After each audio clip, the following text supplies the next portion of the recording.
Hello dear students, AKTU BTech mechanical sem 4 वाले जो students हैं, बेटा नेक्स्ट एग्जाम है आपका मैन्युफैक्चरिंग प्रोसेस का और इसमें आपको 2 छुट्टियां मिली हैं और आज का दिन भी आपके पास है। तो अगर कोई कसर रह गई आपकी सॉम के अंदर, आपको लगता है कि जितने मार्क्स मैं ला सकता था सॉम के अंदर उतने नहीं आ रहे हैं, तो वो वाली कसर आपको मैन्युफैक्चरिंग में पूरी करनी है। बेटा जी कि सॉम का जो पेपर आया जिसमें न्यूमेरिकल ज़्यादा पूछे गए हैं, तो जिन स्टूडेंट्स की पहले से न्यूमेरिकल की प्रैक्टिस रही होगी और वो रिवाइज करके गए होंगे न्यूमेरिकल्स को, तो उनका पेपर अच्छा हुआ होगा और कुछ स्टूडेंट्स के हो सकता है कि 70 आउट ऑफ 70 भी आ जाएं। क्योंकि देखिए न्यूमेरिकल सब्जेक्ट तो ऐसा होता है, न्यूमेरिकल अगर आपको समझ में आ गया तो बहुत आसान है, न्यूमेरिकल की प्रैक्टिस नहीं करी, न्यूमेरिकल आपको समझ में नहीं है तो वही बहुत मुश्किल है। तो इट न्यूमेरिकल वाला सब्जेक्ट होता है, इट इज लाइक मैथमेटिक्स। तो वही है ना, मैथमेटिक्स जिसको समझ में आ रहा है, जो प्रैक्टिस कर रहा है उसके लिए बहुत आसान है, और जो प्रैक्टिस नहीं कर रहा है न्यूमेरिकल की तो उसके लिए मुश्किल है। तो डेरिवेशन और थ्योरी जो है सॉम के अंदर कम आई है, ठीक है ना। तो अब आपको वो वाली कसर जो है मैन्युफैक्चरिंग प्रोसेस में बेटा पूरी करनी है। जो हो चुका है उसको भूल जाओ, है ना। अब सॉम के बारे में आपको नहीं सोचना है, आपको ये देखना है कि यार सॉम के अंदर जो कमी रह गई है वो मेरे को जो है मैन्युफैक्चरिंग प्रोसेस के अंदर पूरी करनी है। तो बेटा ये यूनिट नंबर 1 के मोस्ट इंपॉर्टेंट क्वेश्चन हैं और यूनिट नंबर 1 के अंदर ज़्यादातर थ्योरी है बेटा। यहाँ पे एक टॉपिक है आपका सॉलिडिफिकेशन टाइम। तो सॉलिडिफिकेशन टाइम का फॉर्मूला आप याद कर लीजिएगा। मैंने क्वेश्चन करा रखे हैं सॉलिडिफिकेशन टाइम के, न्यूमेरिकल भी करा रखे हैं, तो 2-3 न्यूमेरिकल आप जरूर करके जाइएगा यहाँ से, ठीक है।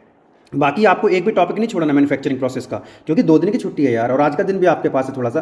तो लगभग 2.5 डेज, 2.5 दिन है आपके पास। तो 2.5 दिन में आप मैन्युफैक्चरिंग को बहुत अच्छे से पढ़ सकते हो। याद रखिएगा डायग्राम को अच्छे से बना करके जाइएगा, डायग्राम की अच्छे से प्रैक्टिस कीजिएगा। आपका जो वे ऑफ रिप्रेजेंटेशन है मैन्युफैक्चरिंग प्रोसेस के अंदर वो बहुत अच्छा होना चाहिए। तो मैं क्वेश्चन यहाँ पर रीड नहीं कर रहा हूँ, ये PDF ऑलरेडी आपके पास है, एप्लीकेशन के अंदर हमने ऑलरेडी अपलोड कर रखी है पहले से ही, तो आपने ये तैयार भी कर लिए होंगे क्वेश्चन, बस आपको अच्छे से रिविजन करना है। यूनिट नंबर 2 है बेटा आपकी, जिसका नाम है मेटल कटिंग। तो मेटल कटिंग के अंदर थ्योरी है और छोटा मोटा डेरिवेशन भी यहाँ पर आपको मिल जाएगा, और बेटा यहाँ पर न्यूमेरिकल भी है, तो न्यूमेरिकल भी आप लोग एक बार देख लीजिएगा। देखिए जब न्यूमेरिकल आपके सामने आता है तो आप घबराइए मत। जब आप कोई डेरिवेशन करते हैं तो वही डेरिवेशन का जो फॉर्मूला निकल के आता है वही फॉर्मूला आपको अप्लाई करना होता है। जैसे सॉम के अंदर भी आप डेरिवेशन करके गए होंगे, तो जो न्यूमेरिकल है जिस टॉपिक का है उसके फॉर्मूले तो आपने एटलीस्ट लिखे होंगे। तो कई बार क्या होता है ना, फॉर्मूले भी अगर आप लिखते हैं और आपका फाइनल आंसर नहीं भी आता है न्यूमेरिकल का, तो स्टेप मार्किंग होती है, ठीक है। अगर आपने क्वेश्चन पेपर अटेम्प्ट किया है, क्वेश्चन अटेम्प्ट करने की कोशिश करिए, तो आप चिंता मत कीजिए, स्टेप मार्किंग होती है, ठीक है। तो यूनिट नंबर 2 बेटा मेटल कटिंग है, ये स्क्रीनशॉट आप ले सकते हैं। यूनिट नंबर 2 के जो मोस्ट इंपॉर्टेंट क्वेश्चंस हैं, या फिर आप इसके PDF डाउनलोड कर सकते हैं। यूनिट नंबर 3 है बेटा आपकी, यहाँ पर यूनिट नंबर 1 और यूनिट नंबर 2 थोड़ा बड़ी है,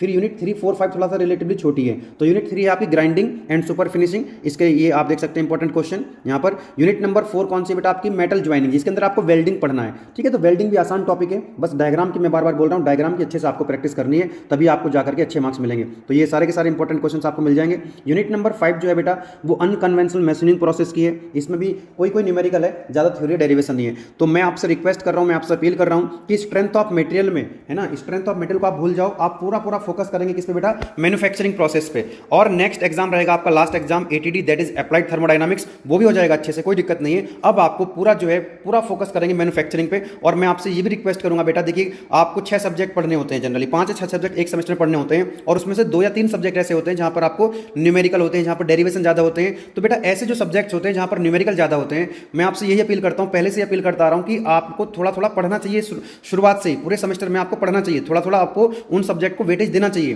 क्योंकि जो आप वन शॉट की बात करते हैं, जो इंपॉर्टेंट की बात करते हैं, वो केवल लास्ट मोमेंट पर आप उसको रिवाइज कर सकते हैं, ठीक है ना। क्योंकि न्यूमेरिकल की आप ऐसा नहीं कि आपने 2 दिन के अंदर या 5 दिन के अंदर या 1 हफ्ते के अंदर आप पूरा न्यूमेरिकल सब्जेक्ट, सॉम जैसा सब्जेक्ट आप 5 दिन के अंदर पूरा कवर कर लेंगे, प्रैक्टिस भी कर लेंगे, वैसा नहीं होता है। तो लास्ट मोमेंट पर आप क्या करते हैं, थ्योरी डेरिवेशन करके जाते हैं, तो वो तुक्के वाली बात होती है। तो पेपर आसान आ गए तो बहुत अच्छी बात है, और पेपर ज़्यादा न्यूमेरिकल उसके अंदर आ गए तो थोड़ा दिक्कत हो जाती है। इसलिए आप लोगों को जो है सब्जेक्ट के हिसाब से आपको अपनी प्लानिंग करनी चाहिए, सब्जेक्ट के हिसाब से उसको टाइम देना चाहिए। सब्जेक्ट की बेइज्जती होती है बेटा सॉम के अंदर, अगर आप न्यूमेरिकल नहीं करेंगे तो एक तरह से सॉम की बेइज्जती हो जाएगी ना। तो इसलिए आपको हर सब्जेक्ट की रिस्पेक्ट करनी है उस सब्जेक्ट के नेचर के हिसाब से, ठीक है। चलिए मैं ज़्यादा समय नहीं लूँगा, आप लोग मैन्युफैक्चरिंग में फोकस कीजिएगा।